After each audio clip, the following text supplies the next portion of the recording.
It started with a letter, handwritten, yellowed, and sealed with wax, though no return address graced the envelope. Eliza Reed received it on a gray morning in late November, tucked inside her mailbox without a stamp. The handwriting on the front was slanted and careful. Miss Eliza Reed, private and immediate. Her hands trembled slightly as she broke the seal, not because she feared the contents, but because something about it felt old. Not aged, but ancient, like the ink itself had been trapped in time. The letter was brief. You are the last of blood. The house calls. Come before the third moon wanes, or all will rot in silence. No signature beyond the mysterious initial. No location. No explanation. Yet something in her chest twisted, a deep instinct tugging at her nerves, like a whispered scream heard in a dream. That night, Eliza dreamt of a house with black windows and a red door, standing alone in a field of crows. The next morning, she knew where to go. 2 days later, she found herself driving through winding country roads in rural England, clouds pressing low over the barren hills. GPS was no help. It blinked uselessly once she turned onto the dirt path, but her hands knew the wheel like she'd driven it in another life. Trees lined the road like mourners, their branches bare and reaching. A half hour later, she stopped in front of it, the house from her dream. It stood at the edge of a dead forest, 3 stories tall, cloaked in dark ivy and heavy silence. The red door loomed, cracked slightly open as if expecting her. Eliza stepped out of the car, her boots crunching against frost-bitten leaves. There was no wind, no birdsong, no sound, but the quiet rhythm of her own breath. The house had no name, no number, but it felt like family. She pushed the door open and stepped inside. The air smelled of ash and lavender. Dust danced in the pale shafts of light filtering through torn curtains. The foyer was massive, 2 staircases curled like ribs on either side, leading to a landing that vanished into shadow. A grand chandelier hung overhead, unlit, its crystals dulled by time. Eliza turned slowly, feeling eyes that weren't hers looking out through her skull. On the far wall, a portrait of a woman stared down at her. The face was pale, thin, with black eyes that seemed impossibly deep. A chill spidered down Eliza's spine. She knew that face. She had never seen it. She stepped deeper into the house. Each step was silent, muffled by a thick carpet that had long since turned brown. The sitting room to her right was filled with covered furniture, but the dust was disturbed, as if someone had only recently passed through. She noticed a fireplace, ashes still faintly warm. There was a faint smell of burnt herbs. On the mantel stood another photo in a cracked silver frame, a young girl, no older than 12, eyes wide with fear, staring off camera. Behind her, in the shadows of the photograph, was a faint outline of a woman's hand. Eliza turned away quickly. From upstairs came a single creak, then silence, then another. Like footsteps, slow, deliberate. "Hello?" she called, but her voice fell flat against the air, swallowed by the house's stillness. She waited. Nothing. Her fingers itched toward her phone, but it had no signal, no bars. She almost laughed. A gust of cold air swept down the staircase. The chandelier above swayed slightly. From the top of the stairs, something small rolled down with a soft thunk, thunk, thunk, thunk, and stopped at her feet. A marble. Pale gray, nearly white. When she picked it up, it was freezing. Then she heard the whisper, "Not yet." She whirled, heart in her throat. No one. Eliza's instinct screamed for her to leave, but something else held her there, something rooted in her blood. Her fingers trembled, but she climbed the stairs. The second floor was darker. The wallpaper peeled in long strips, revealing something beneath it. Scratches? Marks? She leaned closer. They were names. Hundreds of them, carved into the plaster. Some were crossed out violently. Others faded. The hallway stretched longer than it should have. Doors lined each side, some shut tight, others cracked open. A low hum filled the air, a vibration in her chest rather than her ears. At the end of the hall, one door stood out, black wood untouched by dust or age.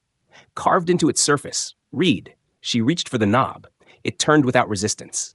Inside was a bedroom untouched by time. Clean, warm. Candles flickered on the dresser, though she hadn't lit them. On the bed lay a journal, leather-bound old, with the initials ER burned into the cover. Her hands moved on their own, flipping it open. Nov 29th. I arrived today. They know I'm here. She watches me from the mirror. The others won't speak, but they move. They hate the silence. Eliza's mouth went dry. The writing was hers, but she had never written it. She turned the page. Decifers. The third moon is close. If I don't lock the red door, she will come through again. The girl is still crying in the attic. I hear her at night. If I answer, I'm hers." She snapped the book shut. Suddenly, the floor beneath her creaked. Slowly, slowly, she turned, and in the mirror by the dresser, a woman stood behind her. Not a reflection. Not her. The woman was gaunt, with black lips and long fingers. Her eyes were pits, her skin stretched tight.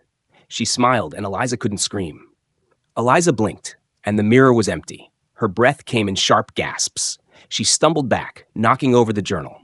It fell to the floor with a sound far too loud, like a slap echoing through a tomb. Somewhere below, something moved. Not a footstep, not a creak, more like a dragging, slow and deliberate skin against wood. She grabbed the journal and ran. The hallway stretched again. No longer was it 5 doors long. It had become infinite. Door after door. All shut. All watching. She picked one at random and yanked it open. Inside was a nursery. Dust-covered toys sat on shelves, some with eyes missing. A mobile hung above the crib, spinning despite the still air. A broken music box played a warped lullaby from the corner. Her eyes settled on the crib. There was something in it. A bundle of cloth. She crept forward, hands shaking. As she leaned over the crib, the mobile stopped spinning. The room grew silent. She pulled back the blanket.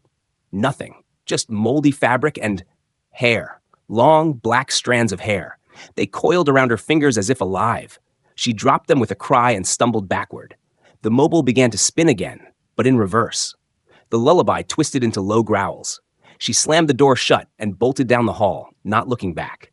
But the house shifted beneath her feet. Steps turned into ramps, hallways into spirals. She burst into the landing only to find herself on the 3rd floor. How? She hadn't climbed more stairs. This floor was different. The walls pulsed slightly, like skin beneath paint. A warm breath seemed to exhale from the hallway. It smelled like rot and wet earth. She pressed on, heart hammering. There was only one door on this level. Wide, red, the red door. The one from the journal. She stepped closer, and her body fought her. Her knees locked, her spine ached. The air thickened. From the other side came whispers, dozens of them, hundreds maybe, all overlapping, crying, laughing, chanting. "Open it," something inside her said. "Don't," said another voice.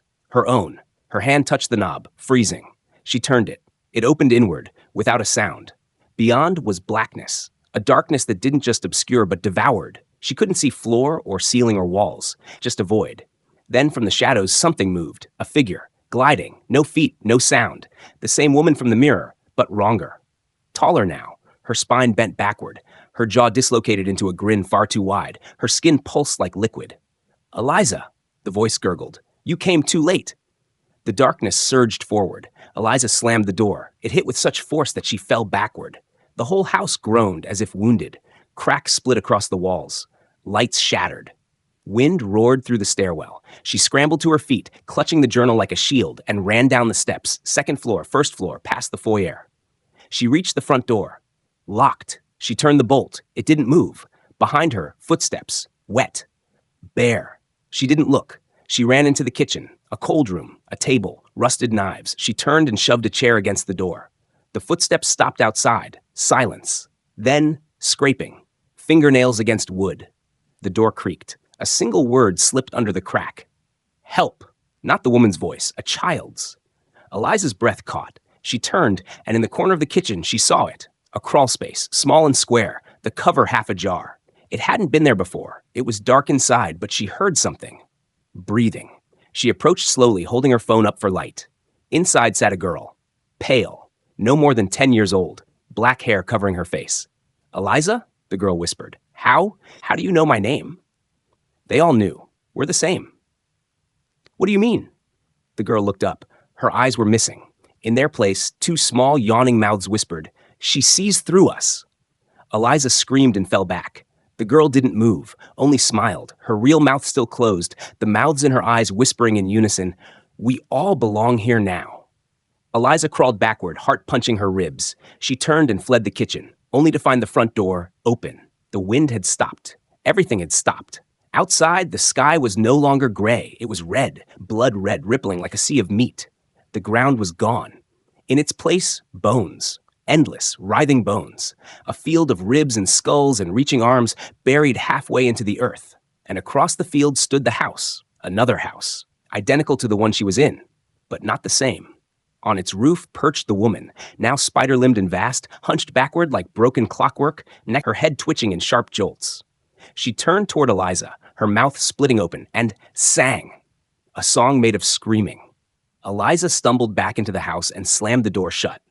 But the door no longer led to the foyer. It closed behind her into a narrow corridor, walls made of old, wet stone, as if she'd entered the catacombs of a cathedral. The ceiling dripped. A single light bulb flickered overhead, swinging gently though there was no wind. The bulb buzzed like a wasp trapped in a jar. The air was thick with the smell of rust and rot.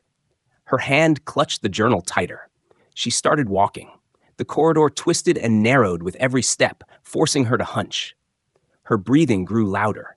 Behind her, the distant sound of something following echoed, a scrape, a click, a dragging weight. She quickened her pace. She reached a door, iron, rusted, with a circular window at the top, like something from an old asylum. She peered through the window. Inside was a large circular room lit by candles embedded in the walls. In the center, a massive wooden table. Around it sat 5 people in black robes, their faces hidden by masks. One mask was cracked, one was stained, one was upside down, one was featureless, the last was smiling. They turned toward her in unison, though none moved from their chairs. Eliza opened the door. She didn't mean to. Her hand turned the latch on its own. As the door swung open, all 5 figures stood at once. The candles extinguished. The room fell into blackness. In that moment, a voice exploded inside her skull. The blood returns. She collapsed to her knees, clutching her head, eyes squeezed shut. The scream wasn't in her ears. It was inside her brain, vibrating her teeth. Her nose began to bleed. When it stopped, she was alone in the room. No candles, no table, no robed figures, just her. And the mirror. A full-length mirror stood where the table had been, its surface rippling like water. As she stepped closer, she realized it wasn't her reflection staring back. It was a version of her, but not quite. This Eliza was paler, her eyes were clouded, her hands were bloody. She smiled as if she knew something the real Eliza didn't. Then the reflection raised a hand and pointed behind her. Eliza turned. A man stood in the corner, tall, face wrapped in bandages. No eyes, no nose, just a slit of a mouth. He whispered, "You were born in this house." "No," she choked. "I've never been here before." "You were buried beneath it." He took a step forward. His hands unwrapped slowly, peeling the cloth back to reveal skin stitched together with thread. Beneath the stitches, something writhed, something, trying to escape. He raised a single finger and pressed it to her forehead. Memory hit her like a knife. A child screaming, a door slamming. Hands dragging her down into the ground, the smell of lavender and blood, a lullaby out of tune. She fell. She fell not onto the floor, but through it. She landed hard on something soft. Moss, leaves. She was in the forest now, but not the dead, leafless one. This was older, deeper, trees as wide as houses. The sky was gone, replaced by pulsing veins of red light threading through the canopy. The journal was gone, but something else had replaced it. In her hand was a doll. Its porcelain face cracked down the middle, its mouth sewn shut. She didn't recognize it, but it knew her. Its head turned slowly in her hand. "Hello again, Eliza." She dropped it. It didn't fall. It floated in midair, turning to face her. Its voice came from nowhere and everywhere, deep and wet. "You don't remember the pact?" "What pact? You came back to seal it. You must, or the door will never close again." "What door?" The doll opened its mouth. Not the sewn one. A second mouth split beneath its chin. From it, a whisper emerged. The red door was never meant to open. The trees began to groan. All around her, their trunks split open, revealing eyes. Hundreds of them, blinking in rhythm, watching. A heartbeat throbbed beneath the soil. The forest itself was alive. Eliza turned and ran. Branches clawed at her hair. Vines wrapped around her wrists. The ground pulsed. Beneath the leaves, she saw faces. Dozens, pressed against the soil, mouths open in silent screams. She stumbled out of the forest and into the attic. Back in the house. The doll was gone. She was kneeling in dust, facing a window. The moon outside was full and red. Blood red. The same as before. Behind her, the sobbing. The same sound from the journal. "The girl is still crying in the attic. If I answer, I'm hers." Eliza stood, every nerve screaming. She turned around slowly. There in the corner sat the girl again. But this time she was older, no longer 10. She looked 17 now. Her black hair covered her face. Her knees were pulled to her chest. Her whole body shook with silent sobs. Eliza stepped forward. Something pulled her, a bond she didn't understand. When she got close enough, the girl stopped crying. Very slowly, the girl raised her face. It was Eliza, her face, her real face. The girl looked up at her with identical eyes and said, "I died here. You lived in my skin." Eliza backed away. "No, that's not. You were never born. You were borrowed." And as she spoke, her body began to crack, porcelain-like. Her mouth split open, not with a scream, but with laughter, shrill, growing, endless. The window shattered behind her. The attic split in two. Eliza fell, again, into the dark. Eliza hit the ground with a jolt that knocked the air from her lungs. She was back in the foyer. But it wasn't the same. The chandelier hung lower now, far too low, as if it had grown downward. The light from it was no longer warm yellow, but pulsing red, flickering like veins under skin. The wallpaper was peeling in strips that curled like dried tongues, and the portraits that once hung neatly on the walls were now watching her. All of them, dozens of eyes. Not painted, real. They blinked slowly, in unison. Her body ached, her mind splintered. She didn't know how many hours or days had passed. Time didn't move here. Or perhaps it had already ended. She staggered toward the staircase, but it wasn't there anymore. In its place, a gaping hole spiraling down into blackness. No light, no bottom. From within it came a sound, a slow, wet, slithering inhale. Then the voice again. The same woman's voice. Her. You can still return if you choose to forget. Eliza turned. The woman stood at the top of a crooked hallway that hadn't existed a moment before. She looked human now, or as close as she could mimic. Same face, same posture, but her fingers were far too long and her shadow had teeth. Who are you? Eliza croaked. The woman smiled. I am the house. I am the blood in the walls. I am the pact your family made long before names mattered. I didn't make any pact. No, she said, stepping closer. But your mother did. And her mother. And her mother. Each traded a daughter to seal the red door. She tilted her head. You were supposed to be the last, but you fled. Your spirit broke the chain. Eliza's mind reeled. She saw flashes, her mother screaming during childbirth, hands trembling over a basin of black water. A ritual, a name whispered not to be remembered, and her, the girl in the attic, left behind. You split, the woman whispered. Half here, half out there. But you came back, and now the house is whole again. Eliza backed away. I want to leave. You can, the woman said gently, but not with her. The floor beneath Eliza shifted. Behind her, a second Eliza stepped out of the shadows. The girl, the other half, the one left behind. Her eyes glistened with sadness. She held out her hand. Don't leave me again. Eliza looked between the two of them. One an echo, one a shell. One part of her, the other her cage. The woman's smile widened. Choose. Tears streamed down her face. Then she stepped forward and took the girl's hand. The house groaned. The chandelier exploded in a shower of red glass. The walls screamed. The portraits bled. The ceiling cracked, revealing not sky, but a swirling pit of eyes and teeth and bone. The red door burst open. From it surged darkness, the woman's true form, now no longer human. All limbs, ribs, mouths, and laughter. She lunged, but Eliza stood her ground. She pulled the other Eliza closer, embracing her, flesh meeting memory, bone finding bone. The pieces rejoined. She remembered everything. Her name, her death, her rebirth, and the power buried in her blood. The air split with a sound like thunder swallowing itself. The house shuddered, its walls collapsing inward as if being devoured from every corner. The red door cracked, its hinges groaning, before exploding outward in a brilliant flash of blinding white. Eliza closed her eyes, and silence followed. When she opened them again, she was standing alone in a field. The house was gone. No bones, no forest, just mist and grass and wind. She was holding something in her hand, the journal. Its pages were blank, except for one line. You closed it, but it remembers. Behind her, the sun began to rise.